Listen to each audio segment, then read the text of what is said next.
গজারিয়া ইমামপুরে অসহায় ও দুস্থদের মাঝে সহায়তা প্রদান। ওসমান গনি, মুন্সিগঞ্জ প্রতিনিধির ভিডিওচিত্রে বিস্তারিত। মুন্সিগঞ্জ গজারিয়া উপজেলা ধারাবাহিক সহায়তার অংশ হিসেবে ইমামপুর ইউনিয়ন অসহায় ও দুস্থদের মাঝে সহায়তা প্রদান। প্রধান অতিথি হিসেবে উপস্থিত ছিলেন বিএনপির কেন্দ্রীয় নির্বাহী কমিটির সমাজ কল্যাণ বিষয়ক সম্পাদক মোহাম্মদ কামরুজ্জামান রতন।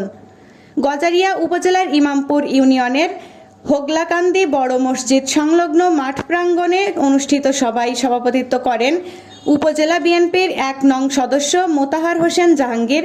উপজেলা বিএনপির আহ্বায়ক কমিটির সদস্য মোহাম্মদ মুক্তার হোসেনের সঞ্চালনায় অন্যান্যদের মাঝে উপস্থিত ছিলেন জেলা বিএনপির আহ্বায়ক কমিটির সদস্য প্রফেসর গিয়াসউদ্দিন আহমেদ, জেলা কৃষক দলের আহ্বায়ক মোহাম্মদ সিরাজুল ইসলাম পিন্টু, ইউকের সাংবাদিক আতাউর রহমান, জেলা বিএনপির আহ্বায়ক কমিটির সদস্য রফিকুল ইসলাম ভিপি মাসুম, এম ইসাক আলী, মোহাম্মদ মাসুদ ফারুক, জেলা যুবদলের সদস্য সচিব মোজাম্মেল হক মুন্না, কেন্দ্রীয় স্বেচ্ছাসেবক দলের সাবেক সহ সম্পাদক মোহাম্মদ সাইফুল ইসলাম, উপজেলা যুবদলের সাবেক সাধারণ সম্পাদক আসলামু জোহা চৌধুরী তপন, উপজেলা যুবদলের সদস্য সচিব নাজির শিকদার, ভবেচ্চর ইউনিয়ন বিএনপির সদস্য সচিব নুরুল আমিন সরকার, উপজেলা কৃষক দলের আহ্বায়ক রাসেল দেওয়ান, উপজেলা মহিলা দলের সভাপতি রাজিয়া সুলতানা আইবি, উপজেলা ছাত্র দলের আহ্বায়ক মোহাম্মদ মিজানুর রহমান মিজান, সাবেক ছাত্রদল নেতা সবুজ শিকদার সহ উপজেলা বিএনপি ও অঙ্গ সংগঠনের বিভিন্ন স্তরের বিপুল সংখ্যক নেতাকর্মী।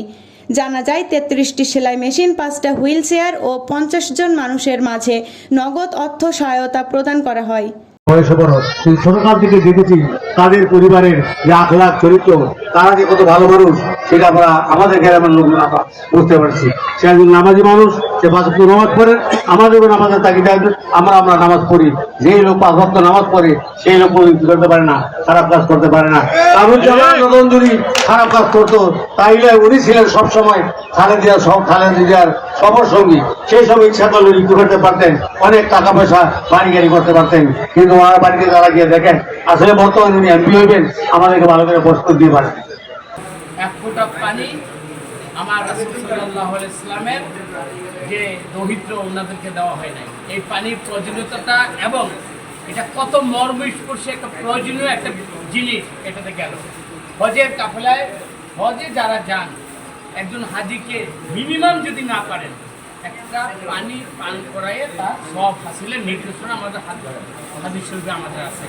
এখানে মাদ্রাসার তালিবুল ইলম, এই যে আমার বাচ্চারা উস্তাদজিরা যদি একটা বিশুদ্ধ পানি যদি খেয়ে তারা যদি আমাদের জন্য দোয়া করে সবার জন্য, আমাদের মনে করি এই দোয়াটা আমাদের জন্য অনেক ফজিলতার, এবং আমরা এই দোয়ার বরকতে সমাজে এবং রাষ্ট্রে আমরা অনেক ইনশাল্লাহ ভালো ভালো কাজ আমরা করতে পারি। এই জন্যই ওনাদের কাছে এটা উসিলা করে আমরা একটা ওনাদের দোয়ার দরখাস্ত থেকে রেখে গেলাম। AB news desk report.